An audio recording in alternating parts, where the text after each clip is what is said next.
ሁላችሁንም በጌታ በኢየሱስ ክርስቶስ ስም ሰላም እላችኋለሁ። ዛሬ የእግዚአብሔርን ቃል ከእናንተ ጋር አብሬ የምካፈለው የሚገኘው መዝሙረ ዳዊት በቅንፍ 94 ቁጥር 17 ነው።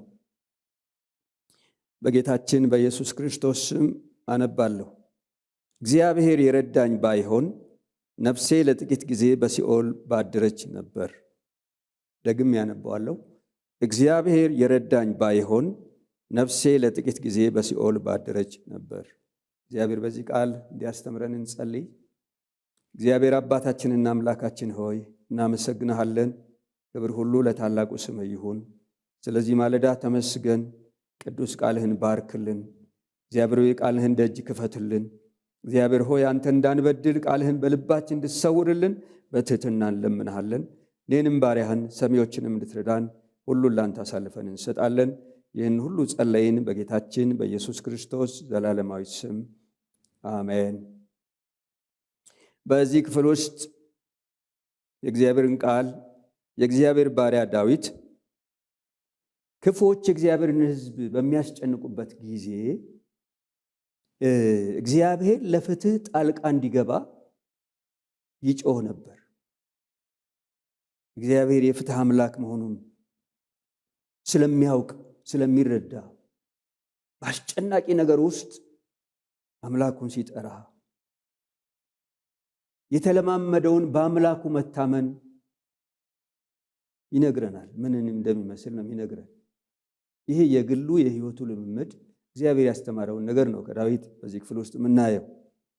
ለዚህ ዳዊት በግል ህይወቱ ሳለፈው መንፈሳዊ ህይወት በተመለከተ ነው የሚናገረው። እና ዳዊት ምን እያለ ነው?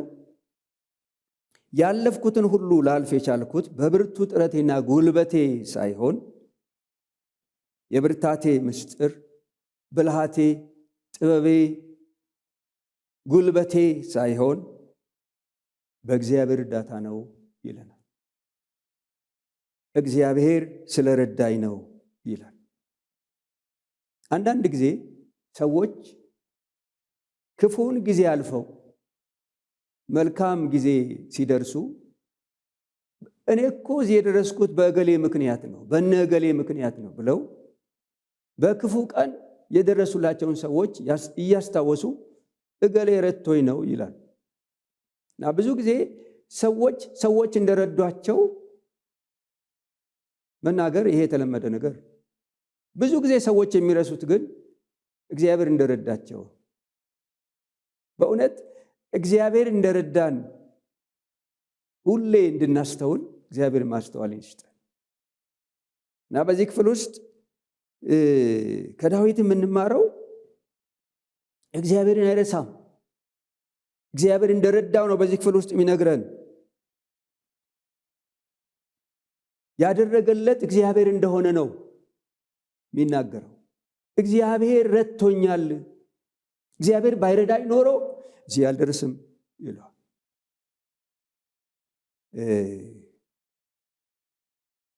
ዳዊት እግዚአብሔር የረዳው ሰው።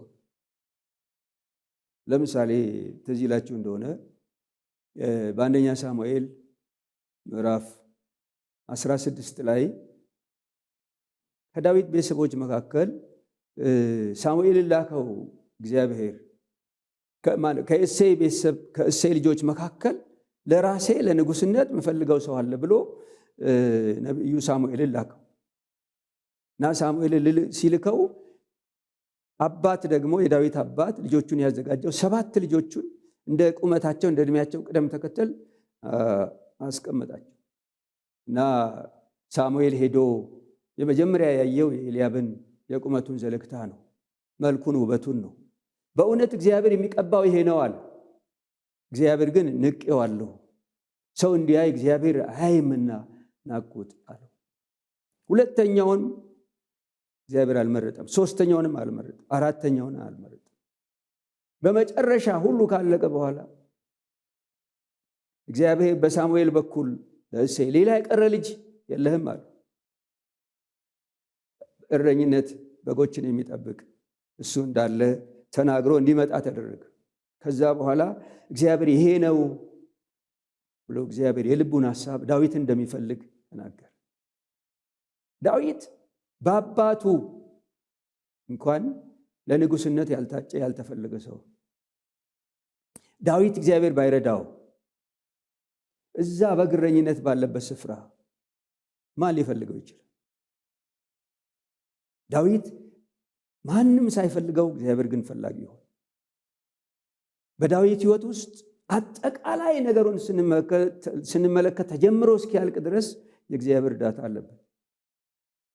ዳዊት ከዚያ በኋላም የእግዚአብሔር መንፈስ የእግዚአብሔር ቅባት በሱ ላይ ኃይል ካለፈበትም በኋላ እስራኤልን 40 ቀን የተገዳደረ ጎልያድ የሚባለውን ንጉሱ ሳኦል እንደውም እሱ ከልጅነቱ ጀምሮ ጦረኛ ስለሆነ አትችለውም እያለ ዳዊት ግን ይህን ያልተገረዘ ፍልስጤማዊን ገጥመዋለሁ ብሎ በወንጭፍና በጠጠር ጎልያድን ዘርረው ገደለው። የእስራኤልን አስጨናቂ የነበረውን ጎልያድ በእግዚአብሔር እርዳታ ነው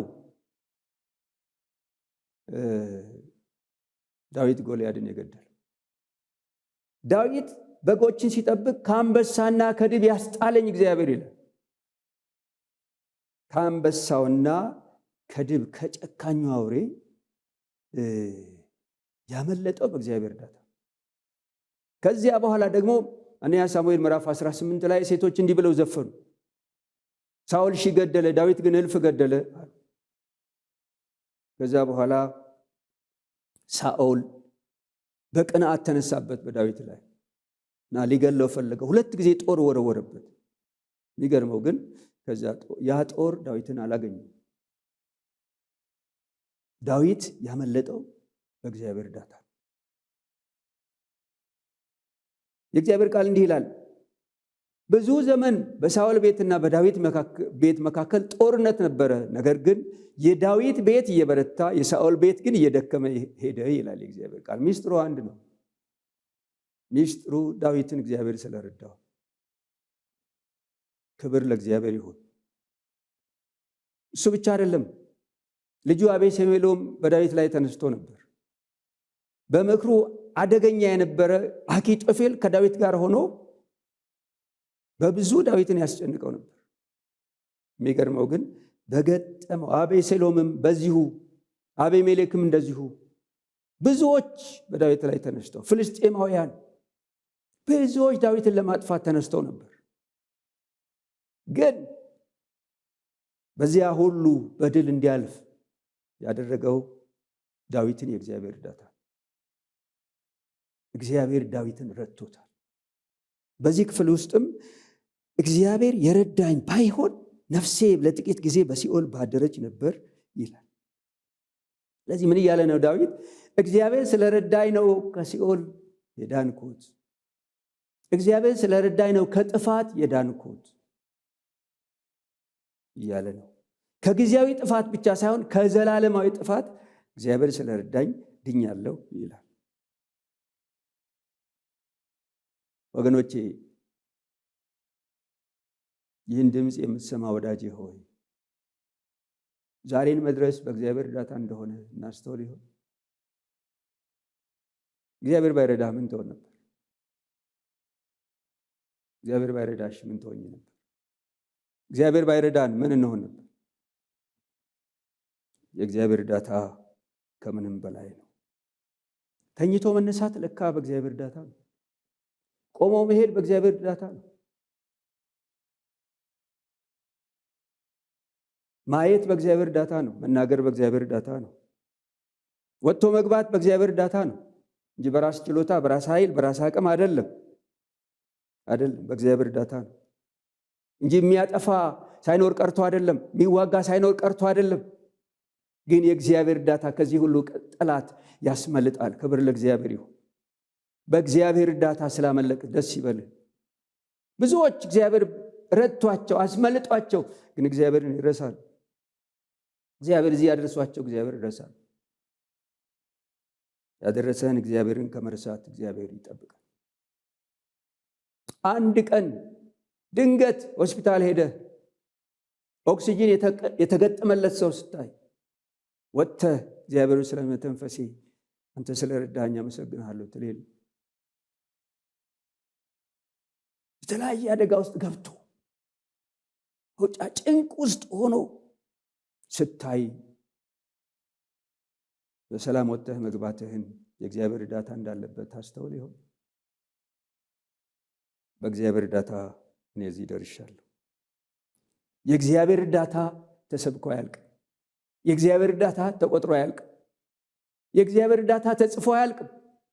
የእግዚአብሔር እርዳታ ተቆጥሮ ተሰብኮ አያልቅም። ተነግሮለት አያልቅም። ተዘምሮ አያልቅም። የእግዚአብሔር እርዳታ የእግዚአብሔር እርዳታ በቀንም በሌሊትም ነው። የእግዚአብሔር እርዳታ ለዘላለም ነው። አዎ እኔና እናንተ ያለንበት አካባቢ መብራት ሊቋረጥ ይችላል። የእግዚአብሔር እርዳታ ግን ለዘላለም ነው። ክብር ለእግዚአብሔር ይሁን። እግዚአብሔር በመርዳት አይሰለቸውም። እግዚአብሔር ይረዳል። የእግዚአብሔር ስም የተባረከ ይሁን። የሚገርመው መብላትም ሆነ መጠጣት ለካስ በእግዚአብሔር ነው። የእጆች አካል ብልቶች መንቀሳቀስ ለካስ በእግዚአብሔር ነው። ሁሉ ነገር በእግዚአብሔር እርዳታ ነው። እግዚአብሔር በዚህ ምድር እንድንኖርና አርጅተን እንድንሞት ብቻ ሳይሆን ከዚህ ምድር ባሻገር የሆነ እርዳታውን እንድናገኝ ይፈልጋል። ዳዊት እግዚአብሔር የረዳኝ ባይሆን ነፍሴ ለጥቂት ጊዜ በሲኦል ባደረች ነበር ነው። እግዚአብሔር ባይረዳኝ ኖሮ የኔ ፍጻሜ የኔ ዘላለሜ ሲኦል የእሳት ባህር ያለበት ጥፋት ነበር ነው የሚለው። ለካስ የእግዚአብሔር እርዳታ ከጥፋት ያድናል። ክብር ለእግዚአብሔር ይሁን። ለካስ የእግዚአብሔር እርዳታ በሕይወት ያኖራል። የእግዚአብሔር እርዳታ ከሞት ወደ ሕይወት ያሻግራል። ክብር ለእግዚአብሔር ይሁን።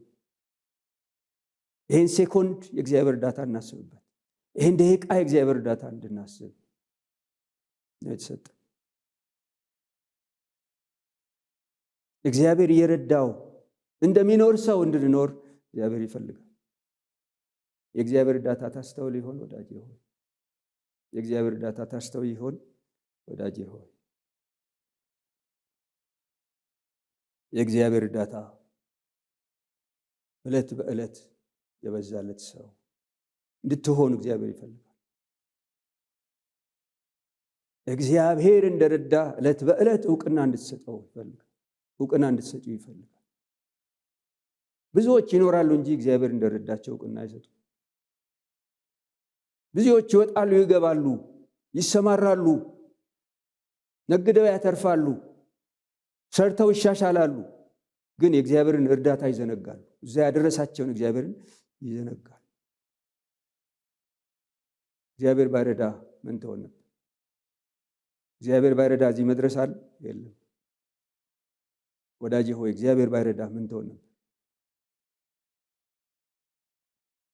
በዚህም ይሁን በዚያ ድንገት ይህን መልእክት የምትሰማ ወዳጄ ሆይ እግዚአብሔር ሊረዳህ ይፈልጋል።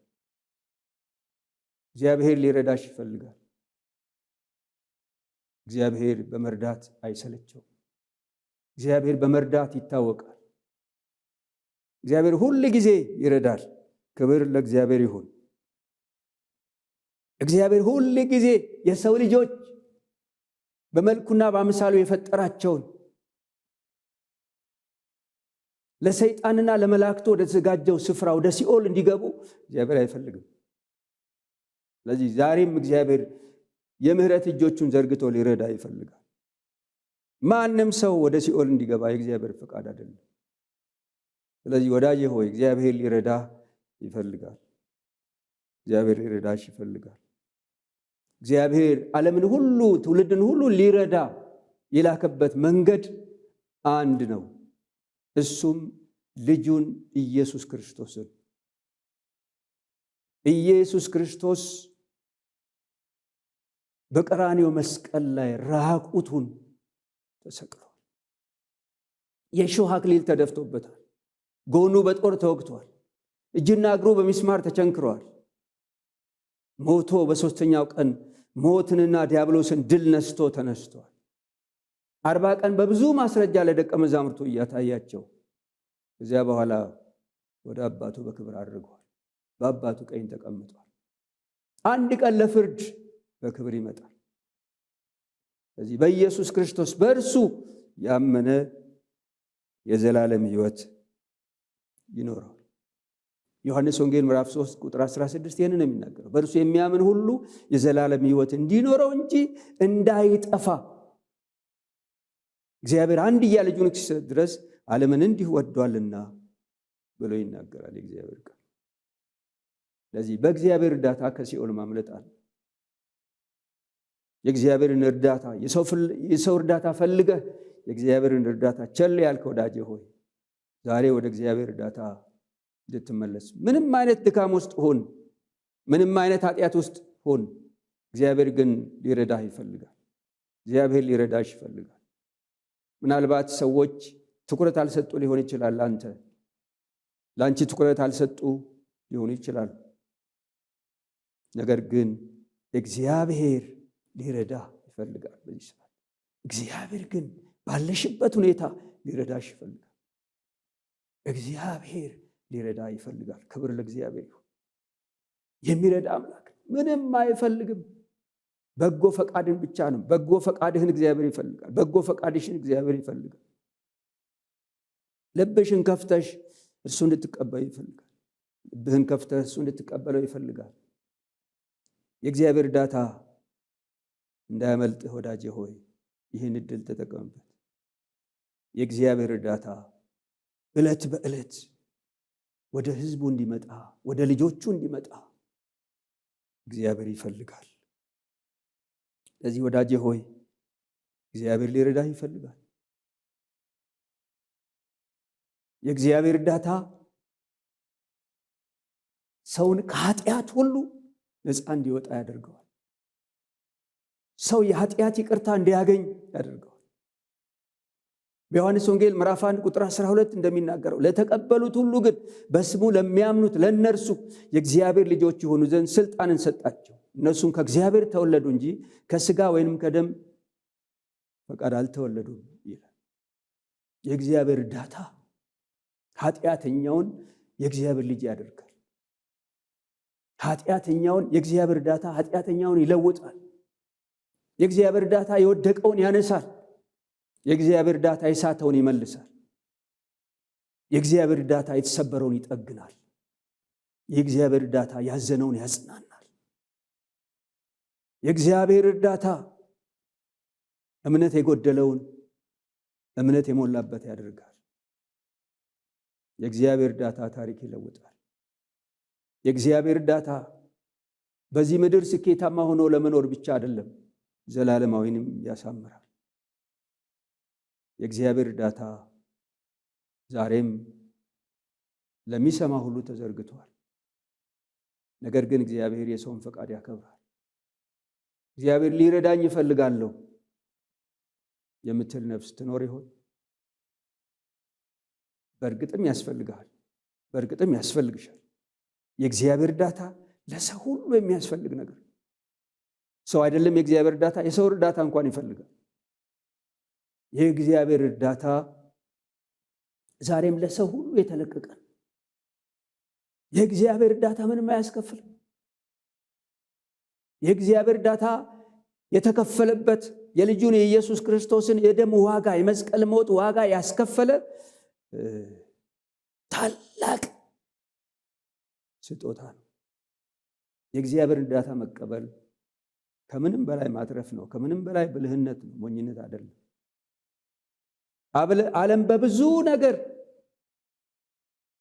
ተጠላልፋ፣ ዓለም በራሴ ጥረት ነው፣ በራሴ እዚህ ባለው ምድራዊ በሆነ ነገር ላይ ነው ልቧን የምትጥለው። ግን ሰው እንደ ሰው ደካማ ፍጥረት ግን የለም። ሰው ከድካሙ ይወጣ ዘንድ የእግዚአብሔር እርዳታ ያስፈልገዋል። ሰው በሐዘን ሸለቆ ሲገባ ከሐዘን መውጣት የሚችለው በእግዚአብሔር እርዳታ ነው። በዚህ ምድር ያለ ዓለም የሚያስጨንቅ፣ ግራ የሚያጋባ፣ ተስፋ የሚያስቆርጥ፣ የሚያደክም፣ የሚያዝን ብዙ ነገር አለበት። የእግዚአብሔር እርዳታ ግን ከዚህ ሁሉ ያወጣል። ተስፋን ያድሳል፣ እምነትን ያድሳል። ዘመንን ያድሳል። ዳዊት ተጀምሮ እስኪያልቅ ከበግረኝነት እስከ ቤተ መንግስት የደረሰው በእግዚአብሔር እርዳታ። እሱን ነው የሚነግረን ለኛ። እግዚአብሔር የረዳኝ ባይሆን ነፍሴ ለጥቂት ጊዜ በሲኦል ባደረች ነበር ይላል። እግዚአብሔር ስለረዳኝ ከሲኦል ዳንኩ። እግዚአብሔር ስለረዳኝ ከሲኦል አመለጥኩ። እግዚአብሔር ስለረዳኝ ለሰይጣንና ለመላእክቱ ወደ ተዘጋጀው ስፍራ አልሄድኩም፣ እግዚአብሔር አስመለጠኝ እያለን የዳዊትን ጅማሬ ብቻ ሳይሆን የዳዊት ጅማሬ ብቻ ሳይሆን ፍጻሜው ያማረው በእግዚአብሔር እርዳታ ነው። እግዚአብሔር ጅማሬን ብቻ አይደለም የእግዚአብሔር እርዳታ የሚያሳምረው፣ እግዚአብሔር እርዳታ ፍጻሜንም ያሳምራል። ይህን መልእክት የምትሰማ ወዳጄ ሆይ የእግዚአብሔር እርዳታ በብርቱ ልትፈልግ ይገባል። የእግዚአብሔርን እርዳታ በብርቱ ልትፈልጊ ይገባል። የእግዚአብሔር እርዳታ ሁል ጊዜ የሚያስፈልግ ነገር በዚህ ምድር ላይ በዚህ ላችኋል። ጌታችን ኢየሱስ ክርስቶስ ለደቀ መዛሙርቱ ካስተማረው ትምህርት አንዱ በዓለም ሳላችሁ መከራ አለባችሁ፣ ነገር ግን አይዟችሁ እኔ ዓለምን አሸንፌዋለሁ አለ። ይሄ ዓለም መከራ ያለበት፣ ይሄ መከራ ያለበት ዓለም ውስጥ ጌታችን ኢየሱስ ክርስቶስ የጀመረውን ታላቅ ተልእኮ ለደቀ መዛሙርቱ ሰጣቸውና በሐዋርያት ሥራ ምዕራፍ 1 ቁጥር 8 ላይ መንፈስ ቅዱስ በእናንተ ላይ በወረደ ጊዜ ኃይልን ትቀበላላችሁ፣ በኢየሩሳሌም በይሁዳም ሁሉ በሰማርያ እስከ ምድር ዳርቻ ድረስ ምስክሮቼ ትሆናላችሁ አላቸው። እንደ ሐዋርያት ከኢየሩሳሌም ጀምሮ እስጢፋኖስ ከተገደለበት በድንጋይ ተወግሮ ከኢየሩሳሌም ጀምሮ እስከ ምድር ዳርቻ እስከሄዱ ድረስ ተግዳሮት ነበረባቸው፣ ብዙ ሰልፍ ነበረባቸው። ግን ከጌታ ኢየሱስ ክርስቶስ የተቀበሉትን ታላቅ ተልእኮ ጀምረው በኢየሩሳሌም ጀምረው እስከ ምድር ዳርቻ ድረስ የፈጸሙት በአንድና በአንድ ነገር ነው፣ በእግዚአብሔር እርዳታ ነው። የእግዚአብሔር እርዳታ አስጀምሮ ያስጨርሳል። ክብር ለእግዚአብሔር ይሁን። የእግዚአብሔር እርዳታ ሁል ጊዜ አዲስ ነው። መኖር ካልቀረ በእግዚአብሔር እርዳታ ይሆናል። አሜን። መዋል ማደር ካልቀረ በእግዚአብሔር እርዳታ ስር ይሆናል። በቃ የእግዚአብሔር እርዳታ ያስፈልገናል። አማራጭም አቋራጭም የሌለበት መንገድ ቢኖር የእግዚአብሔር እርዳታ ነው። የእግዚአብሔር እርዳታ ተስፋ ለቆረጠው ተስፋው እንዲታደስ፣ የእግዚአብሔር እርዳታ ላዘነው መጽናናት እንዲሆንለት፣ የእግዚአብሔር እርዳታ ለታመመው ፈውስ እንዲሆንለት፣ የእግዚአብሔር እርዳታ ለተሰበረው መጠገን እንዲሆንለት፣ የእግዚአብሔር እርዳታ ተስፋ ለቆረጠው ተስፋ መታደስ እንዲሆንለት ያስፈልጋል። ለዚህ ይላችኋል ሳሙኤል በምጽጳና በሼን መካከል አንደኛ ሳሙኤል ምዕራፍ 7 ቁጥር 12 ላይ በምጽጳና በሼን መካከል ድንጋዮችን አኑሮ እንዲህ አለ፣ እስካሁን ድረስ እግዚአብሔር ረድቶናል ሲል አቤኔዘር ብሎ ጠራው ይላል። አቤኔዘር፣ እስካሁን ድረስ እግዚአብሔር ረድቶናል። የምስራች፣ እስካሁን ድረስ እግዚአብሔር ረድቶናል። ለዘላለም እግዚአብሔር ይረዳናል። እግዚአብሔር ድንቅ አምላክ ነው። በመርዳት ይታወቃል። ግን ወደ እግዚአብሔር እርዳታ መምጣት ይሆንልን፣ ወደ እግዚአብሔር እርዳታ መጠጋት ይሆንልን። ወደ እግዚአብሔር እርዳታ መጥተን በልጁ በክርስቶስ ኢየሱስ አምነን የዘላለም መንግስት ወራሾች እንድንሆን እግዚአብሔር ይፈልጋል። ላመነውም ሁል ጊዜ ወደ እግዚአብሔር እርዳታ እንጠጋ። የእግዚአብሔር እርዳታ ለዘላለም በሕይወት ያኖራል። አዳዲሶች ካላችሁ ይህን መልእክት የምትሰሙ አብረን እንጸልይ። ጌታ ሆይ እናመሰግንሃለን፣ እንባርካሃለን። እግዚአብሔር ሆይ አሁን ደግሞ ያንተን እርዳታ ለመቀበል ወስነው ንስሐ ለመግባት በፊትህ ልጅህን ኢየሱስ ክርስቶስን ለመቀበል የፈቀዱ እግዚአብሔር ወንዶችና ሴቶች ልጆች በያሉበት እግዚአብሔር ኃጢአታቸውን ይቅር እንድትል፣ ድካማቸውን ይቅር እንድትል፣ ስንፍናቸውን ይቅር እንድትል ያንተን እርዳታ ዘንግተው እስከ ዛሬ ድረስ በመቅበዝበዝ እግዚአብሔር በብዙ መታከት፣ በጭንቀት፣ በመከራ እግዚአብሔር በመኖራቸው ጌታ ሆይ ብዙ ያተረፉት ነገር የለም። ዛሬ ግን ወስነው ልጅህን ኢየሱስ ክርስቶስን በመቀበል እግዚአብሔር ሆይ ከሲኦል ለማምለጥ የመንግሥት ሰማያት ወራሽ ለመሆን ልጅህ ለመሆን ስለወሰኑ አመሰግንሃለሁ። ዛሬ በደላቸውን ይቅር በላቸው። እግዚአብሔር ሆይ አንተን ተቀብለው በሕይወት እንዲኖሩ አንተንም ደስ እንዲያሰኙ በቀረላቸው ሕይወት ዘመን እግዚአብሔር ያንተ እርዳታ ተጠቃሚዎች እንዲሆኑ እንድትረዳቸው ጸልያለሁ። ያመንነውንም ሁል ጊዜ ጌታዊ ያንተ እርዳታ እንደሚያስፈልገን አውቀን ወደ አንተ መጠጋት እንዲሆንልን ለአንተ የተገባህን ዕውቅና እንድንሰጥ እንድትረዳን በትሕትና እንለምንሃለን። ስለሰማህን ሁሌም ስለምሰማን ተባረክ። በጌታችን በኢየሱስ ክርስቶስ ሕያው ስም ጸለይን፣ አሜን።